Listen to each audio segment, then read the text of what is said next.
This episode is brought to you by Atlassian. Atlassian makes the team collaboration software that powers enterprise businesses around the world, including over 80% of the Fortune 500. With Atlassian's AI-powered software like Jira, Confluence, and Loom, you'll have more time to do the work that matters. In fact, Atlassian customers experience a 25% reduction in project duration per year. Unleash the potential of your team at Atlassian.com. Atlassian.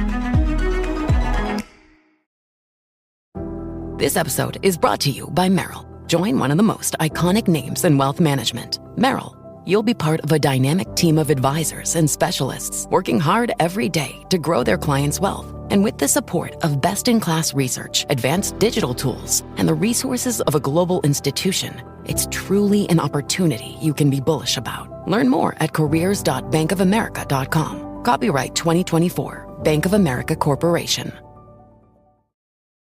This is Optimal Work Daily. 3 things you should do to give killer performance reviews by Michael Mehlberg of michaelmehlberg.com. Oh, the dreaded performance review process. You either hate it or you hate it. Am I right?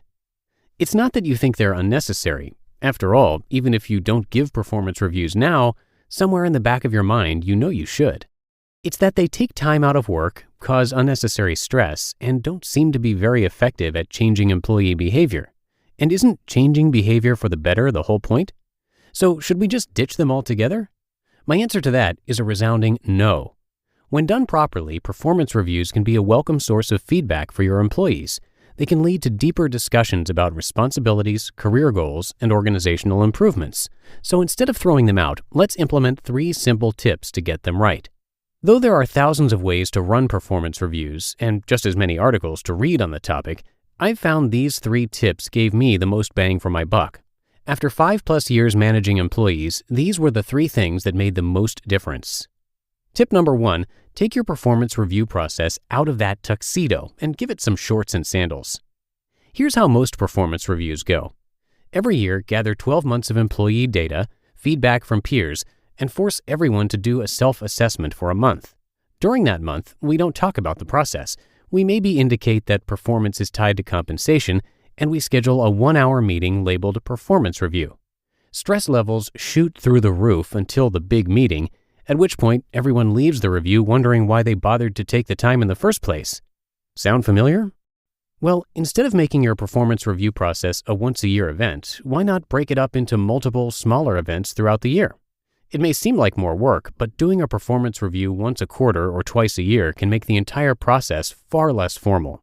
On top of that, it will reduce stress on the employee and create less stress for the business owner, who doesn't have to compile a full year's worth of performance info, which can be a daunting task. Why wait to give an employee 365 days of feedback in one fell swoop? Isn't feedback far more effective when given more often? The answer is yes. Stop giving performance reviews once a year. Move to a quarterly or bi-yearly performance review process, and you'll find them to be far more productive and less stressful. Tip number 2, how much time should the review meeting be? Exactly the opposite of what you think. Most managers spend all their time focusing on low performers. They give them extensive feedback on what they're doing wrong and what they should do to correct it. On the flip side, they spend only minutes with their top performers, telling them there's nothing you need to work on, or you're doing great, keep up the good work. Why? Your low performers aren't pushing your company the way your high performers do.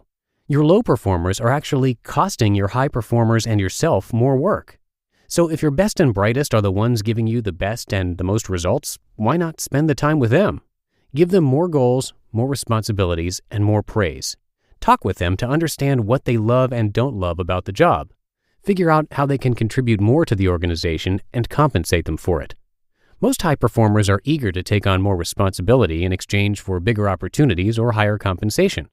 Low performers, on the other hand, are usually only interested in doing just enough to keep their job. So spend the time with your A players.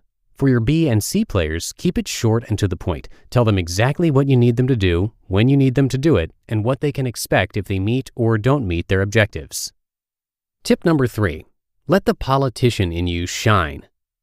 Okay, I'm not suggesting you turn performance reviews into some political event. What I am suggesting is what every politician out there claims to want more of: transparency. How do performance reviews and transparency overlap? Well, most of the time they don't. Most of the time, the performance review process is hidden from the employees. The steps along the way are only discussed when an employee needs to do something like turn in a self-review or request peer reviews. But this just increases the stress of it all. When your employees don't know what's going on behind the scenes, they start to imagine. And when your staff's imaginations run wild, stress levels rise, rumors start, and inappropriate expectations are set that can never be met. Instead of letting that happen, be as transparent as possible with the process. Tell everyone how the process will work, what you expect along the way, and when every milestone for both you and your employee will occur. Tell them why each step of the process is necessary and who will see each piece of the review process. Over-communicate, overindulge. Let them know anything and everything that's going on, including how the performance reviews will affect their salary, bonuses, or any other compensation. Then, leave your door open. When employees see this process isn't something to worry about and that they can talk to you anytime, they'll feel far less stressed and can carry on with their job. It's time for a change. Now, not later. Maybe you don't have a performance review process, but you know you should. Maybe your current review process is stressful, distracting, and feels useless. That no longer needs to be the case. Take whatever process you have in place and implement these 3 simple changes. Break the process up into multiple, smaller events over the course of the year. Focus on your best employees and take less time with the rest. And be transparent, really transparent. None of these changes is a wild departure from any performance review process that I know, but implementing them should drastically reduce stress for everyone involved, including yourself.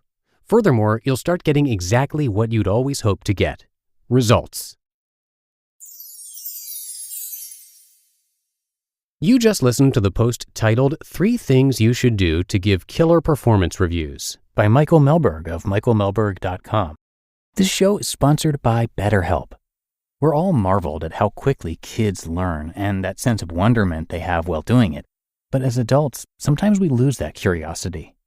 Well, if there's something you've been wanting to learn, know that therapy can help you reconnect with your sense of wonder, because your back-to-school era can come at any age.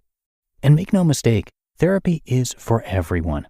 Whether or not you've been through significant trauma, therapy can be a great tool for setting boundaries, learning new skills, and ultimately becoming the best version of yourself. If you're thinking of starting therapy, give BetterHelp a try. It's entirely online, designed to be convenient, flexible, and suited to your schedule. Just fill out a brief questionnaire to get matched with a licensed therapist and switch therapists anytime for no additional charge. Rediscover your curiosity with BetterHelp. Visit betterhelp.com/workdaily today to get 10% off your first month. That's BetterHelp, HELP.com/workdaily. We're driven by the search for better. But when it comes to hiring, the best way to search for a candidate isn't to search at all. Don't search, match with Indeed. Indeed is your matching and hiring platform with over 350 million global monthly visitors and a matching engine that helps you find quality candidates fast. Ditch the busy work. Use Indeed for scheduling, screening, and messaging. 93% of employers agree Indeed delivers the highest quality matches compared to other job sites. One of the things I love about Indeed is that it filters out those incompatible applicants. So when you're hiring, the process is much faster, and you only have to consider applicants that are already likely to be a great fit. And listeners of this show will get a $75 sponsored job credit to get your jobs more visibility at Indeed.com/startup. So just go to Indeed.com/startup right now and support our show by saying you heard about Indeed on this podcast. Indeed.com/startup. Terms and conditions apply. Need to hire? You need Indeed. And big thanks to Michael Mehlberg for letting us share his work. He is a family man, an entrepreneur, business professional, fitness nut, organization freak, productivity junkie, and the author of Home Early. That book is about destroying distraction, becoming powerfully productive, and finishing work before dinner. You can get the first chapter of his book for free with a bunch of worksheets to go along with it right on his site, michaelmehlberg.com. And Mehlberg, by the way, is spelled Mehlberg.